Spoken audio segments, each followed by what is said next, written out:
This week's blog post is the third in my series on a visit to Chesterwood. Daniel Chester French is best known as the sculptor of the Lincoln in the Lincoln Memorial in Washington, D.C. For more information on him, see the first post in this series. This post includes a selection of works that are displayed in French's studio. This one is General Joseph Hooker, 1903. French didn't do equestrian sculptures often, but he did them well, presenting dignified, quietly heroic figures. The twist of the neck here gives Hooker's horse more life than the horses in most equestrian sculptures have. French believed in a division of labor when appropriate, so he asked Edward Clark Potter, who made his reputation as a sculptor of animals, to sculpt Hooker's horse. Among Potter's other works are the lions in front of New York Public's main library on Fifth Avenue at 42nd. General Hooker, a native of Hadley, Massachusetts, graduated from West Point, fought in the Seminole Wars, the Mexican-American War, and then the Civil War.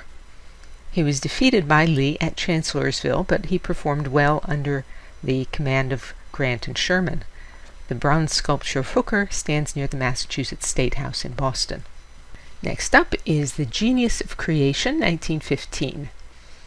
The model at Chesterwood is the central figure of a huge sculpture that was displayed in front of the Palace of Machinery at the Panama Pacific International Exposition in San Francisco in 1915. I can't find a record of the completed sculpture in the Smithsonian's databases, so like the sculptures for the 1893 Columbian Exposition and for many other World's Fairs at that period, Genius was probably made of staff, which is plaster, cement, and jute fiber, rather than marble. Macomber writes in The Jewel City, Its Planning and Achievement, published in 1915 on the occasion of the World's Fair in San Francisco, quote, "According to French himself, this group might well have been called the Angel of Generation. The winged figure, neither male nor female, but angelic, is veiled, suggesting the creative impulse as a blind command from unknown sources.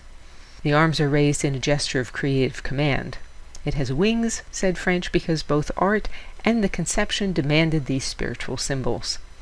The man and woman against the rock whereon the angel sits are emblems of the highest types created.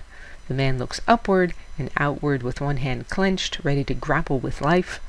The woman reaches out for sympathy and support. Her fingers find this in the hand of the man at the back of the rock. Man and woman are encircled by the snake, the earliest symbol of eternity and reproduction, which appears, curiously enough, in every religion and with much the same significance. That's the end of that quote, and I've given you that long quote simply because you can't see the entire sculpture that clearly in this photo. This one is called Immortal Love, 1923. The inspiration for the composition of Immortal Love was a photograph of Old Faithful erupting. You can see the clouds of steam behind the couple. The marble version is at the National Gallery of Art in Washington, and it is called, not Immortal Love, but The Sons of God Saw the Daughters of Men That They Were Fair. Chesterwood sells 14-inch reproductions of this plaster model. This one is called Benediction, 1922. It was the central figure in a proposed monument to honor soldiers from Massachusetts who died during the First World War. French completed Benediction in 1922, the same year the Lincoln in the Lincoln Memorial was dedicated. Although the World War I monument was never executed, French did have 4 bronze casts made of this figure.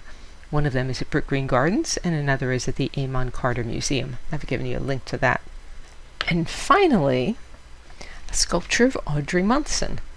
Audrey Munson was famous around 1900 to 1919 as a sculptor's model.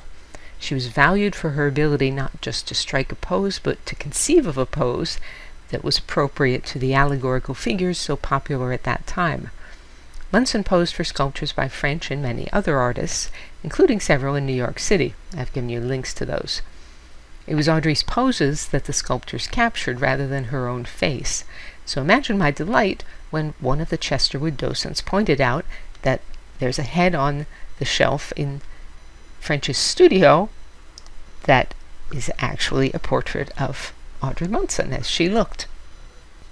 DianeDuranteWriter.com has hundreds of posts on sculpture, painting, architecture, and my other obsessions.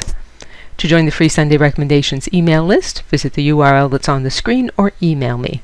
And you can say, "Well done, Diane," or support my work and receive rewards by means of the tip jar on dianedurantywriter.com. As always, thank you for listening.